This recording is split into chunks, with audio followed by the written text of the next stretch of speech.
اب انشاءاللہ تعالی ہم فزیکلی جب جماعت میں نماز پڑھنی ہے تو اس میں کیسے پاؤں سے پاؤں ملانا ہے، کس طریقے سے کھڑا ہونا ہے، اس کے لیے کیا پوسچر ہوگا، وہ پریکٹیکلی ہم کچھ بھائیوں کو یہاں صف میں کھڑا کریں گے. پھر میں انشاءاللہ تعالی، کیونکہ بعض اوقات جب آپ جماعت سے نماز پڑھ رہے ہوتے ہیں اس میں آپ کو تھوڑی نرمی کا مظاہرہ کرنا پڑتا ہے. اب یہ لوگ کہتے ہیں جی وہ ہاتھ پھیلا کے یوں اس طریقے سے سجدہ کرنا ہے، لیکن سر سنن ابی داؤد میں، سنن نسائی میں یہ بھی حدیث ہے کہ اپنے بھائیوں کے لیے جماعت میں نرم ہو جاؤ. جب آپ جماعت میں نماز پڑھ رہے ہوں گے پھر آپ نے یہ والا سجدہ نہیں کرنا. ویسے آپ بے شک یہ بھی کر لیں، کوئی مسئلہ نہیں ہے، ٹھیک ہے، لیکن جب آپ جماعت میں ہوں گے تو آپ کوشش کریں گے کہ تھوڑے سمٹیں. اور اب اس میں اگر آپ کا یہ حصہ یہاں اپنے ساتھ لگ جاتا ہے کوئی مسئلہ نہیں. ایک چیز ہے جس کی مانت ہے کہ جو کونی ہے وہ زمین پہ نہ لگے، کتے کی طرح بچھانی نہیں ہے. اس کے علاوہ اگر کسی کا یوں مل جاتا ہے یا یہاں سے یہ بھی مل جاتا ہے تو کوئی اس میں مسئلہ نہیں ہے. حتیٰ کہ صحیح بخاری میں آتا ہے کہ جب مسجد میں رش ہوتا تھا صحابہ کرام کہتے ہیں ہم ایک دوسرے کی پیٹھوں کے اوپر سجدے کر رہے ہوتے تھے، اور اگر زمین گرم ہوتی تھی تو اپنی پگڑی کا پیچ جو ہے وہ آگے کر لیتے تھے تاکہ ماتھا نہ جلے.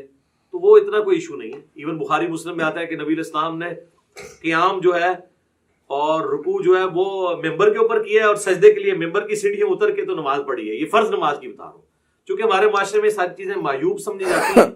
تعلیم دینے کے لیے نہیں، فزیکلی آپ نے اس طرح نماز پڑھی ہے تو کوئی اتنا ایشو نہیں ہوتا. چھوٹی چھوٹی چیزوں کو مذاق بنایا ہوتا ہے. اس میں ہم آپ کو یہ بھی بتا دیتے ہیں جماعت کی نماز کو پریکٹیکلی کرنے سے پہلے کہ اگر آپ 2 بندوں کی جماعت کروا رہے ہیں نا تو یہ آپ بالکل ساتھ کھڑا کریں گے. یہ جو کہتے ہیں نا جی امام جو ہے اس طرح کھڑا ہو، نہیں، وہ تو واضح صحیح بخاری موجود ہے. حضرت عبداللہ ابن پنجے قبلہ رخ ہونے چاہیے. یہ ایڑیاں ملانے کے چکر میں اور یوں کرنے کے چکر میں یہ پنجے ڈسٹرب کرتے ہیں، یہ بالکل غلط ہے. پاؤں ملانے کا حکم ہے، ایڑی سیدھ میں کرنی ہے. ایڑی کبھی بھی اس طریقے سے نہیں مل سکتی ہے کیونکہ پنجے چوڑے ہوتے ہیں، پنجے ہی ملیں گے اور آپ قبلہ رخ سے تو نہیں آپ کمپرومائز کر سکتے. تو اس طرح بالکل برابر رکھنا ہے. نشانی یہ ہے کہ جو لیفٹ پہ کھڑا ہوگا وہ امام ہوگا. صحیح بخاری میں عبداللہ ابن عباس کہتے ہیں کہ میں نبی علیہ السلام تہجد کی نماز پڑھ رہے تھے تو میں آپ کے لیفٹ پہ آ کے کھڑا ہو گیا تو آپ نے مجھے کان سے پکڑ کے یوں یہاں لا کے کھڑا کیا تو نماز بھی نہیں ٹوٹی. یہ کہتے ہیں انگوٹھا ہل جائے نماز ٹوٹ جاتی ہے. تو دائیں طرف کھڑا کیا، اس میں یہ کئی الفاظ نہیں ہے کہ مجھے دائیں طرف تھوڑا سا پیچھے کھڑا کیا، بالکل ساتھ یہ ملیں گے. اب آپ دیکھیں اللہ اکبر کہہ کے جب ہم آپ بھی کریں اللہ اکبر، یہ ہاتھ باندھ رہے ہیں نا. اب انہوں نے بھی اپنے جسم کے مطابق کھولا ہوا ہے، میں نے بھی اپنے جسم کے مطابق. تو آپ دیکھ رہے ہیں کہ ہمارا شولڈر بھی جو ہے نا، یہ شولڈر سینٹر سے آگے کور کریں، شولڈر بھی مل رہے ہیں. اگر میں ذرا سا پاؤں زیادہ کھول دوں گا تو ہمارے شولڈر نہیں ملیں گے. آپ یہ دیکھیں میں آپ کو پریکٹیکلی کر کے بتاتا ہوں. یہ میں نے پاؤں کھولے نا تو اب یہ شولڈر دور ہو جائیں گے. پاؤں ملے ہوئے ہیں، پاؤں پہ زور ہوتا ہے، شولڈر نہیں. اور بعض کا ایسا زور ہوتا ہے کہ اگلے کے پاؤں درد کرنا شروع کر دیتے ہیں. تو آپ نے درمیان میں یوں رکھنا ہے اسے. اس طریقے سے اللہ اکبر کہہ کے رکوع میں جائیں گے تو یہ ساتھ ہی رہنا ہے اس طرح، ٹھیک ہے جی. اور اب مسئلہ آئے گا جب ہم نے تورک بیٹھنا ہوگا. تو اب آپ دیکھیں جب ہم سمیع اللہ لمن حمدہ ربنا ولک الحمد کہہ کے ہم جاتے ہیں سجدے کے بعد جب ہم تورک بیٹھنے لگیں گے نا، اگر ہم نے اتنا کھولا ہوا ہے نا، اگر میں تورک نہیں بیٹھوں گا یہ تورک کبھی بھی نہیں بیٹھ سکتے کیونکہ یہ میرے اوپر ہی آگے گر جائیں گے کیونکہ ایک اینگل پہ شفٹ ہوتے ہیں. تو آپ دیکھیں میں آپ تورک بیٹھنے لگوں یہ بھی بیٹھیں گے، یہ دیکھیں خود بخود اینگل سیٹ ہو گئے. اگر آپ ذرا دوسری طرح بیٹھیں، میں ایسے ہی بیٹھا رہوں اور اب آپ تورک بیٹھیں تو یہ میرے اوپر ہی آگے گریں گے. میں نے اب کیا نماز پڑھنی ہے؟ ایک بندہ بھی تورک چھوڑ دے. اچھا کئی لوگ وہ جماعت سے لیٹ ملتے ہیں، وہ کہتے ہیں ہماری تو درمیان والی رکعت ہے، ہم نے تورک کیوں بیٹھنا ہے؟ بھئی جب آپ امام کے پیچھے ہیں نا تو اب آپ اس جماعت کو فالو کریں. پھر یہ بھی پوچھ رہے ہوتے ہیں جی امام کی تیسری ہے ہماری دوسری، ہم رفع دین کریں یا نہ کریں؟ بھئی امام کر رہے تو آپ کریں گے، اس لیے کہ آپ اپنی پہلی رکعت میں تشہد بیٹھتے ہیں کیا؟ نہیں. لیکن جب امام کے ساتھ آپ دوسری میں آ کے بیٹھتے ہیں تو آپ کی وہ پہلی ہوتی ہے لیکن آپ امام کی وجہ سے تشہد بیٹھ جاتے ہیں. تو باقی چیزیں بھی امام کے مطابق فالو کریں، یہ بہتر طریقہ ہے. تو یہ تورک میں یہ چیز ضروری تھی. ایک بندہ بھی ڈنڈی مارے گا تورک، اور اگر کسی نے آپ کے ساتھ والے ڈنڈی مار دی ہے تو اب بہتر یہ ہے کہ آپ اس پہ گرنے کی بجائے نا آپ بھی پھر اسی طریقے سے ہی بیٹھتے ہیں. بھائی کئی لوگ پوچھ بھی رہے ہوتے ہیں کہ جی ہم موٹے ہیں تورک نہیں بیٹھ سکتے، نماز ہو جائے گی میرے بھائی. اگر کسی کے لیے، میں نے تو بڑے بڑے موٹے لوگوں کو بھی دیکھا ہے، بل وہ پھر تورک تو ایسا بیٹھتے ہیں 2 بندے نا تورک ملتے نہیں ہو نال تسی بیٹھ جاؤ تو ان کو بالکل لحاظ نہیں ہوتا کہ ادھر والے کا کیا بن رہا ہے ادھر والے کا کیا بن رہا ہے. تو بہت موٹا بندہ ہے موٹاپا ویسے پسند بھی نہیں ہے نا، اسی لیے پسند نہیں ہے. تو وہ یہ تورک، آپ جب تک آپ تورک آسانی سے بیٹھ رہے ہیں تو آپ سمجھ لیں آپ سمارٹ ہیں. یہ آپ کا چیک پوائنٹ ہے. جیسا میں کہتا ہوں نماز کی 3 بریکیں ہیں. ایک رفع الیدین، رفع الیدین نہ ہو تو دڑا دڑ آپ پڑھیں گے. دوسرا جلسہ استراحت، کہ آپ نے دوسری رکعت میں اٹھنے کے لیے دوسرے سجدے کے بعد بیٹھ کے اٹھنا ہے. اور تیسرا آپ جو سجدے میں جانے سے پہلے ہاتھ لگاتے ہیں. جو لوگ ہاتھ نہیں لگاتے ڈائریکٹ جاتے ہیں وہ تو بڑے تیزی سے پڑھ رہے ہوتے ہیں. یہ دیکھیں نا آپ جس نے ہاتھ لگانا ہے اس نے تو پہلے ایسے کرنا ہے. یہ 3 بریکیں نماز کی اللہ نے رکھی ہیں جس کی وجہ سے نماز کی سپیڈ کنٹرول رہتی ہے. اب انشاءاللہ تعالی ہم چند بھائیوں کو یہاں پہ صف میں کھڑا کریں گے اور چیک کریں گے کہ صف میں کتنا پاؤں کھولیں. زیادہ کھول دیں گے تو پاؤں تو ملیں گے، شولڈر نہیں ملیں گے. اور بعض ایسے ہوتے ہیں ایک پاؤں تو انہوں نے ایسے بلایا ہوتا ہے، دوسرا اتنی دور ہوتا ہے کہ سامنے والا بندہ پاؤں ہی جوڑتے جوڑتے ایسے ہو جاتا ہے بیچارہ، اور لت درد کرنی شروع کر دیتی ہے. تو میرا خیال ہے کچھ لوگ اب جو ہے نا ادھر سے کھڑے ہونا جی ادھر سامنے آ کے باری باری سب کو کروا لیتے ہیں نا جی. اچھا میرے بھائیو، اب انشاءاللہ تعالیٰ آپ کو پریکٹیکلی بتائیں گے کہ صف میں جب زیادہ نمازی کھڑے ہوں گے تو کس طریقے سے انہوں نے نماز پڑھنی ہے. 2 ہوں گے تو ساتھ کھڑا کرنا ہے، اور 2 سے زیادہ ہوں گے تو امام آگے ہوگا، پیچھے ہوں گے باقی. البتہ اگر میاں بیوی جماعت کروا رہے ہیں تو وہ ساتھ اپنی بیوی کو نہیں کھڑا کرے گا، بیوی ایگزیکٹ اس کے پیچھے کھڑی ہوگی. اور ترتیب یہ ہے کہ سب سے آگے جو ہے وہ مردوں کی صف ہوتی ہے، اس کے پیچھے بچوں اور غلاموں کی، اور اینڈ پہ عورتوں کی صف ہوتی ہے. تو اب یہ ہم نے صف کے اندر 1 2 3 4 5 6 7 8 9 بھائیوں کو کھڑا کیا ہے. 8 اللہ وطر ہے، وطر کو پسند کرتا ہے. آپ دیکھیں جی انہوں نے اپنے جو ہے وہ پاؤں اتنے کھولے ہوئے ہیں جتنے ان کے جسم ہے، اس سے زیادہ نہیں کھولے، ورنہ پھر ان کے کندھے نہیں ملیں گے. آپ دیکھیں ان کے پاؤں بھی ملے ہوئے ہیں اور ان کے کندھے بھی ملے ہوئے ہیں. ہاں جی پیچھے کر کے ذرا کندھے ان کے ذرا کور دکھائیں، دور سے ہی دکھا دیں. آپ ادھر ہی دیکھیں کندھے ان سب کے ملے ہوئے ہیں. اگر ان میں سے کسی نے ذرا سے پاؤں زیادہ کھول دیے کم تو پھر ان کے لیے یہ تھوڑا سا ویسے ہوا ہے ان کا. ٹھیک ہے، یہ آپ نے خود ڈیسائیڈ کرنا ہے. شعیب بھائی آپ کو پاؤں زیادہ پھیلانے ہوں گے، آپ کی اوپر سے باڈی چوڑی ہے. ہاں یہ آپ نے غلط کیا ہے. اور ٹھیک ہو گیا جی.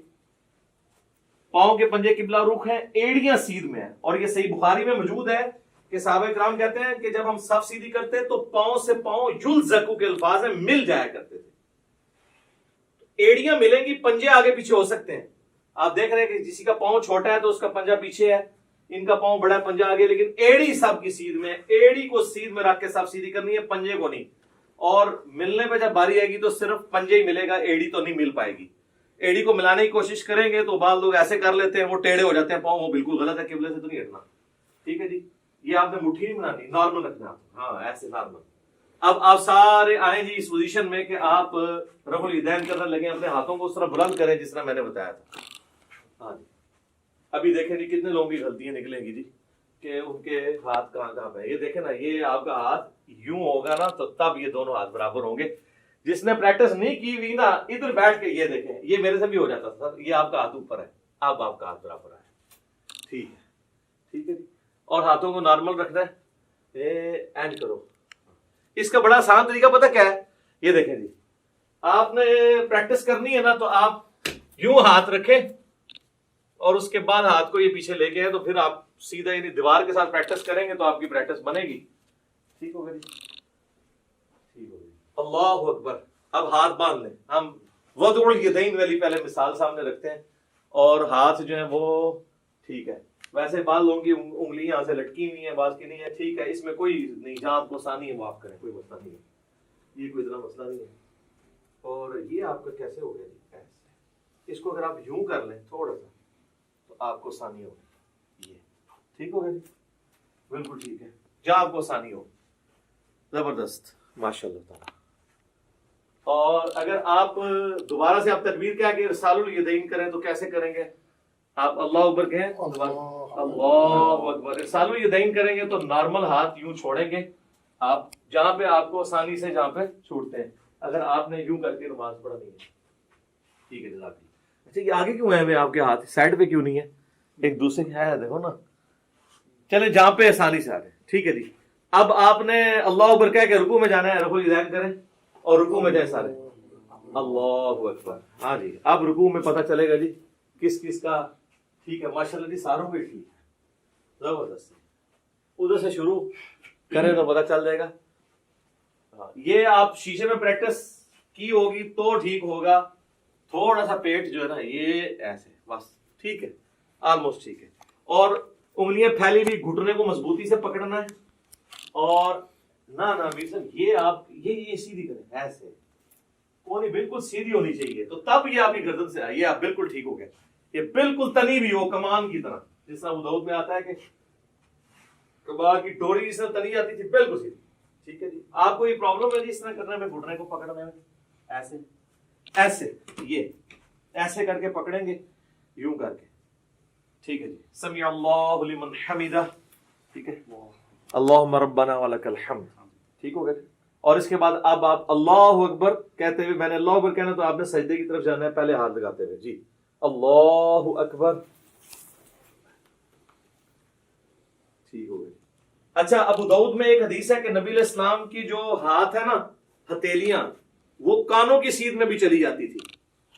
یعنی آپ اس کو کندھے سے آگے بھی لے کے جا سکتے ہیں. بعض لوگ کہتے ہیں جی ماتھے سے آگے نہیں انگلیاں جانی چاہیے. کوئی مسئلہ نہیں جا سکتی ہیں. بس بہتر طریقہ وہی ہے جس طریقے سے آپ لوگوں نے کیا ہوا ہے. اب آپ دیکھیں اب آپ چوڑا سجدہ نہیں کر سکتے. آپ لوگوں کے آپ کو ایک دوسرے کو اکوموڈیٹ کرنا پڑا ہے تو نماز میں اسی طریقے سے کرنا ہے. اور پیچھے سے ایڑیاں سب کی جڑی ہوئی ہیں جی. ہاں جی ایڑیاں بھی دیکھنی ہے اور پنجے کے بلا رخ ہونے چاہیے. ٹھیک ہے ٹھیک ہے جزاک اللہ بہترین. اب میں اللہ اکبر کہوں گا تو آپ نے جلسے بیٹھنا ہے. اللہ اکبر. دایاں پاؤں کھڑا کیا اور بایاں بچھا لیا. ٹھیک ہو گیا جی. آپ اس میں دیکھیں کوئی نہیں آپ دو سجدوں کے درمیان نہیں انگلی اٹھانی. انگلی تھلے رکھو. ہاں اینج رکھنا ہے نارمل. اور آپ گھٹنوں تک بھی رکھ سکتے ہیں گھٹنوں سے آگے بھی جہاں آپ کو آسانی اس میں کوئی نہیں ہے. اور نارمل رکھنی ہے انگلی نہ ایسے جوڑنی نہ ایسے. سجدے میں بھی میں نے بتایا نہ جوڑنی جو نارمل ہے. اچھا اب ہم نے دوسرا سجدہ کریں اور پھر اس کے بعد آپ سب تورک بیٹھیں کیونکہ اس طرح تو آپ بیٹھ جائیں گے. تورک بیٹھنا ہے. اب اللہ اکبر کہوں گا دوسرا سجدہ کریں اللہ اکبر.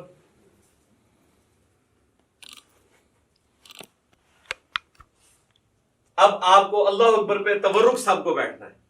اللہ اکبر.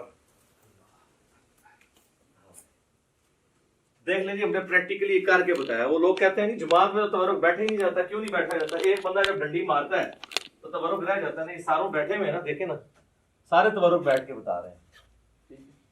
تورک بیٹھیں گے سارے تو پھر کور ہوگا. ایک بندہ بھی ڈنڈی مارے گا تو ساتھ والا دوسرا تورک نہیں بیٹھ گا. ٹھیک ہوگا جی. یہ پریکٹیکلی نماز میں یہ چیز ضروری تھی.